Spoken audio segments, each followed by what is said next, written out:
18 atom bomb के अलावा 30 छोटे छोटे बम भी मौजूद होते हैं।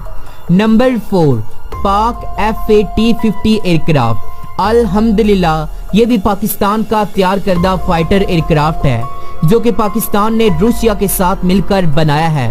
अगर किसी को इस बात में कोई शक हो तो अभी और इसी वक्त गूगल पर पाक F-A-T-50 एयरक्राफ्ट के बारे में सर्च करें, आपको यकीन हो जाएगा कि ये पाकिस्तान का ही एयरक्राफ्ट है जो कि पाकिस्तान ने रूसिया के साथ मिलकर सुकोई Su-57 एयरक्राफ्ट का प्रोटोटाइप बनाया है।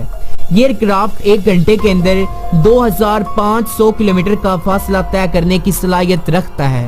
ये एयरक्राफ्ट 35,000 किलोग्राम का वजन उठाकर 2500 मीटर की ऊंचाई पर परवाज करने की सलाहियत रखता है।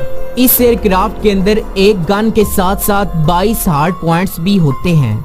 इस एयरक्राफ्ट के अंदर 3 एयर टू एयर और 1 एयर टू सरफेस मिसाइल भी मौजूद होता है और इसके अंदर 2 एंटी शिप मिसाइल होने के साथ साथ 5 एंटी रेडिएशन मिसाइल भी होते हैं। नंबर